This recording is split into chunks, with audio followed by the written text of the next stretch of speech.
Hello light workers, how are you today? Welcome to Friday. And today I'm going to tell you about the most fascinating conversation I've had in a long while. I'll see you on the other side.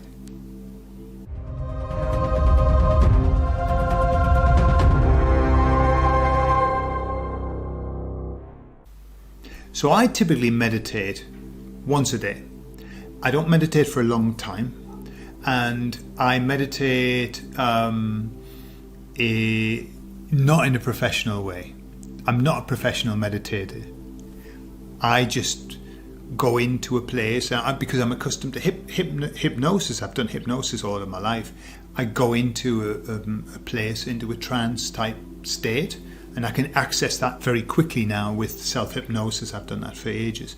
So I know how to get into that place. And then I have a chat. Okay, my hypnosis tends to be, not always, but most times I have a conversation with those who choose to communicate with me. But I'm aware that it's become so. At the beginning, it was like, oh my God, I was like really like in awe of what was happening, and nervous and frightened and worried and all of that. And now it's kind of like, so God bless you, that I worry that, that I might be taking it for granted, or not so much taking it for granted, but, maybe just pretending, and I used to think that about channelers. I think they're just making it up. I think they're just putting on a funny voice and pretending.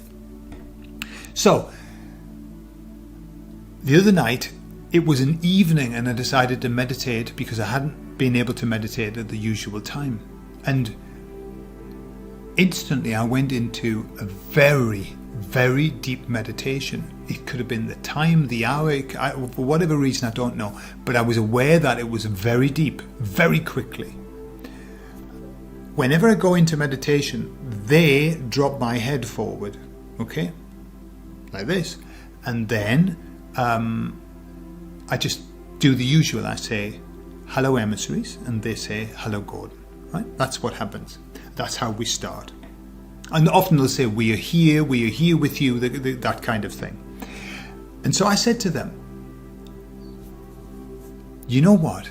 I feel like I'm just inventing this voice inside of my head. It just feels like I'm inventing it. And they said, that's true, because you are inventing that voice. And just so you know that when I'm in this place and I'm talking to these beings, I don't know what they're going to say. I don't know what they're going to say. So it's like I can't second guess what they're going to say. And when I'm in a really nice place, a nice trance, it flows so smoothly that it is like having a conversation with somebody else. It isn't like, at the beginning when I say hello emissaries and they say hello Gordon, we're here, that seems like perfunctory to me. It's like maybe I'm just, maybe that I'm just doing that, and that helps me to get in. But they said, yes, you are inventing our voice. They said that voice is something you are creating on the inside. We are not putting the voice inside of you. And so I wanted them to clarify what they meant. And they said the communication that we have with you is an energetic communication. We are almost like pulling energetic strings. That's the image. They always give me images, by the way, when, and it really helps me to understand what's going on. They said we're pulling these energetic strings. Your body, your mind is then converting that into words and meaning, etc. And so they were saying that they said words are clumsy and they don't always express the meaning that we want to give. That's why we tend to try and create imagery and metaphor and stuff like that. So I said, okay, right, fair enough. So I understand that. So I'm actually creating all of the noise on the inside, and the images, all they're doing is this kind of manipulation. But I'm also aware that when they first came through, they were moving my body. And so I said to them, so how much control have you got over my body? And they said, none whatsoever. The only control we have is the control that you give us, that you allow us. And so that was a relief to me, because what they were saying was that they are only allowed to do what they're allowed to do because I give them permission. And they said, if you remember when you first went into meditation, then we came through, but already you had surrendered yourself.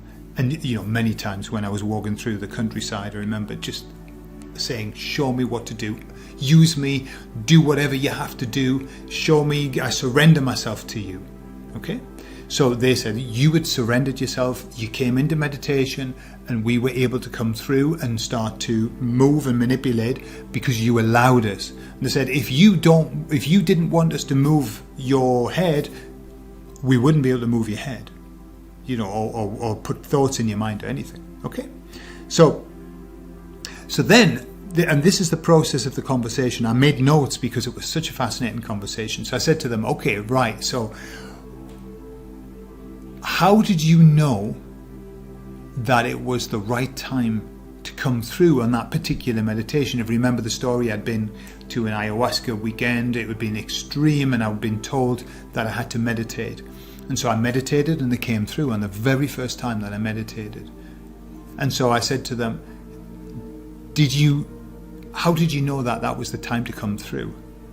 And I said, had you tried beforehand and not been able to come through?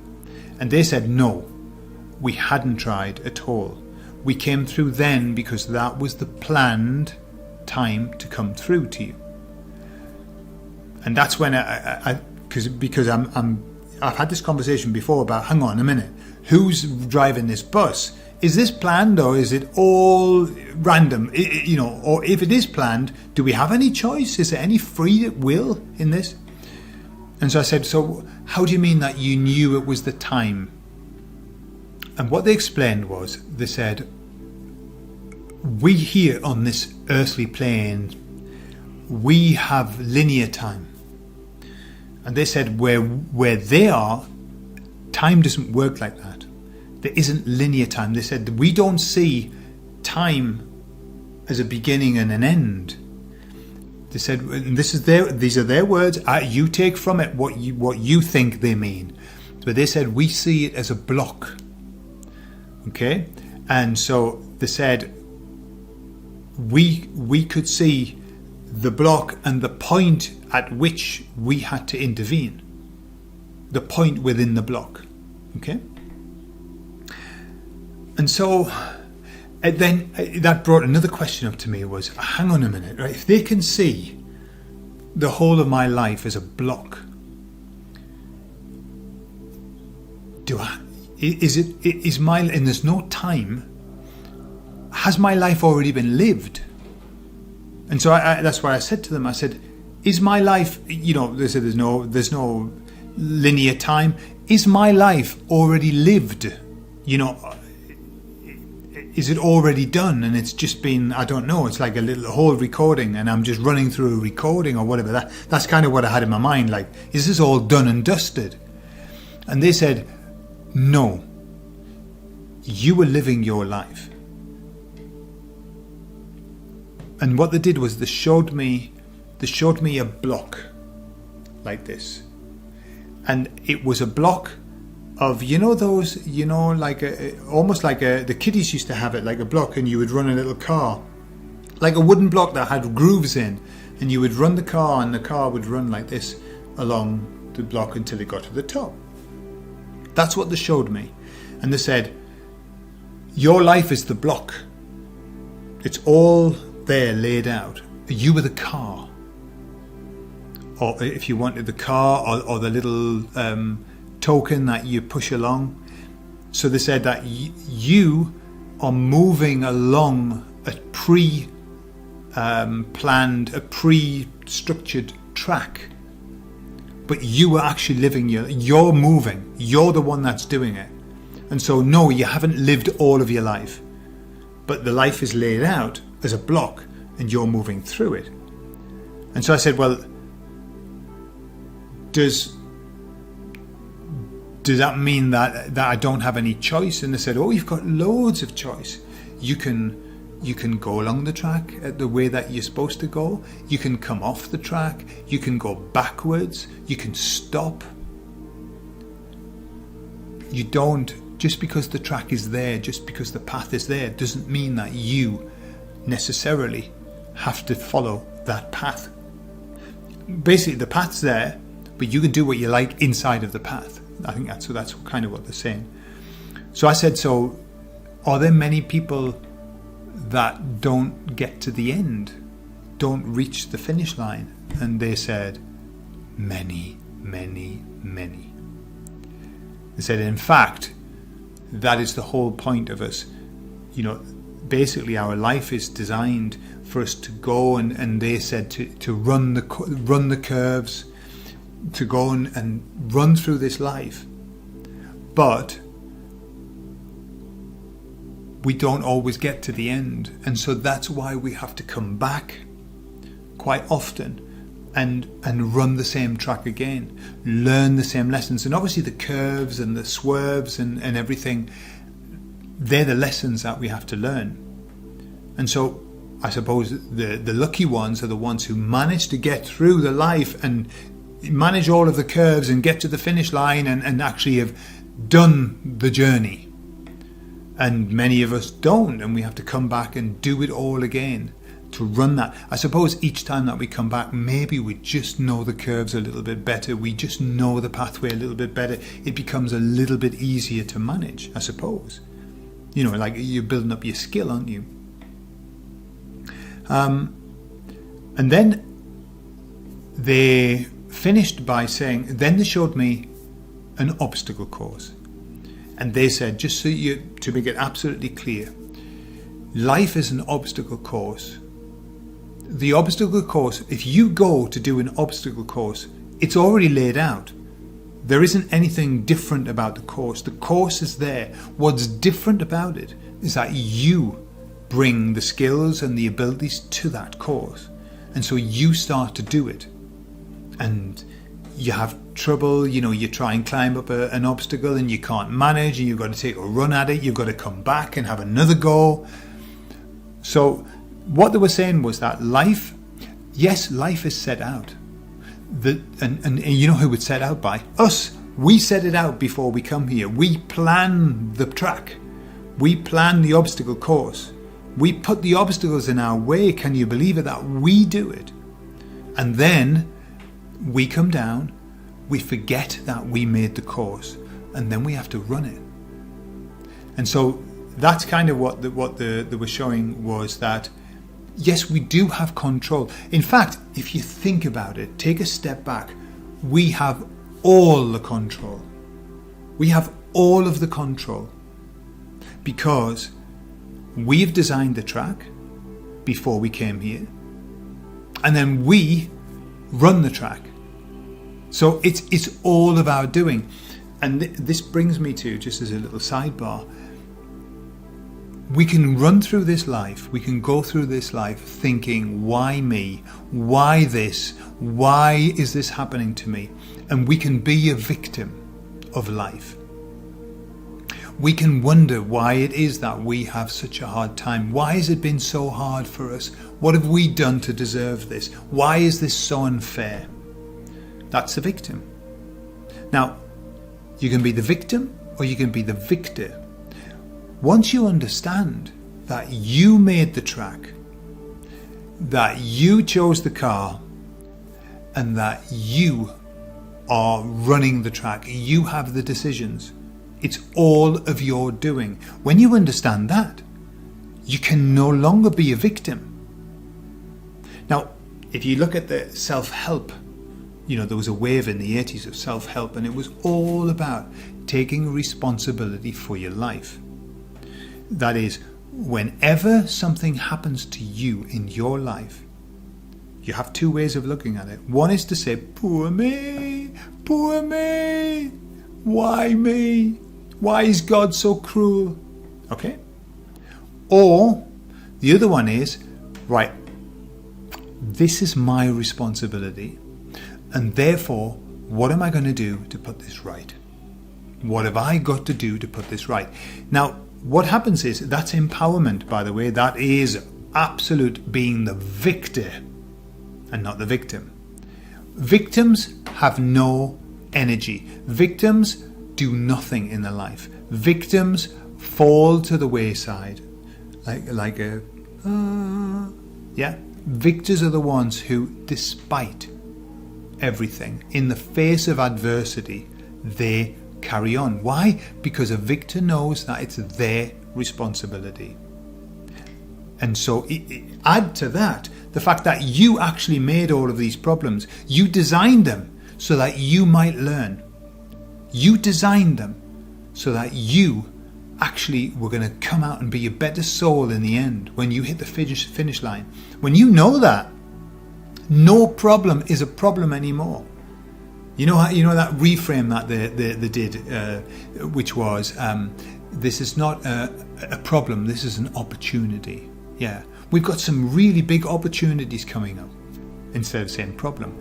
Now, that can be laughable sometimes, all right? Because like, oh yeah, living in woo-woo land, in the land of Jupy. But it's the truth that the problems that we created for ourselves are there because we wanted to experience them. And when you deny them, when you reject them, when you put the blame on something else, you're not learning them at all. You're running away from them.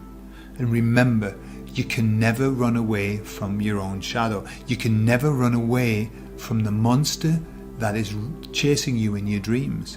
When you try to run away from the monster, what happens? The ground turns into treacle. You can't move. Why? The reason is because what you were supposed to do in dreams is to stop, turn around, and embrace the monster.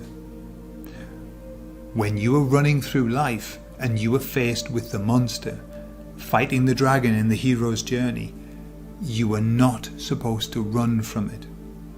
When you're a victim, you're running from it. No, this can't be true, no. Right? What you are supposed to be is the victor. You've made this problem to make you into a better person. You turn around, man, and you embrace it.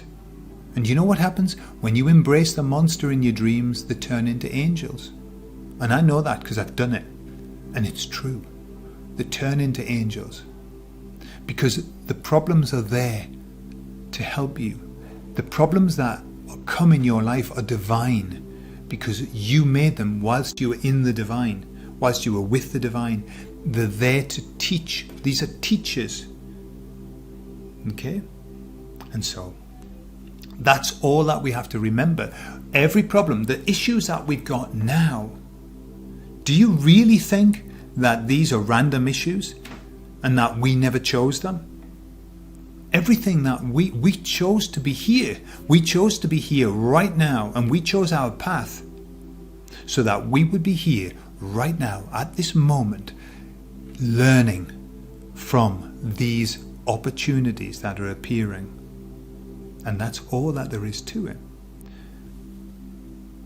And so life's an obstacle course that we've made, and we are running and learning from the opportunities that the obstacle course presents us. A very famous man said that in life, imagine the divine relationship we have with God, whatever God might be in your concept. And it was described as a dance. God is the dance, and we are the danced. Okay? Does that make sense? So we are the ones that are being danced by the scheme of things, by the plan. We are being danced. This is a game. This has always been a game. And sometimes it's a tough one. But all games are tough. All games. You play Monopoly.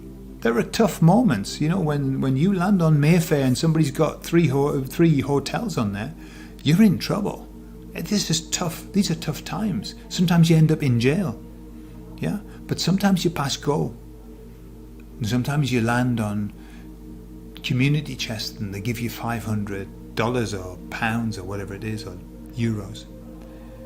Games are designed not just to be fun, but to be tough. And that's what we're in. And that's what they told me. And I need to be reminded of these things, because sometimes I take life too seriously. Sometimes I take the situation too seriously. Sometimes you see something and it brings you so down because you think, how could this happen? How could this be allowed to happen? Trust, we have made the plan. Not just me, not just you, but everybody. And then add to that the earth has its plan. And that every being has their plan. And every plan includes adversity. Because that is what we pass the blade through the fire and the steel through the fire, and it becomes even stronger. And that's where we are now. Imagine what we're going to be like when we get through this. Imagine how much stronger we're going to be. Imagine how much more capable we're going to be. Imagine how much more loving and understanding we're going to be. This catalytic moment is going to be the change that will make us that will take us into the golden age, that will take us into a place that we've never been in on the earth, in this dimension. And it's going to be beautiful. So, let's take responsibility for our opportunities and embrace them, and they'll turn into angels. I promise you. Trust the system, trust the process, trust what you have planned for yourself. And give up complaining about it, and give up feeling like a victim, and become a victor. Become the victor of your own life. And everything will change for you. Have a lovely weekend. I'll see you on Monday. Bye-bye.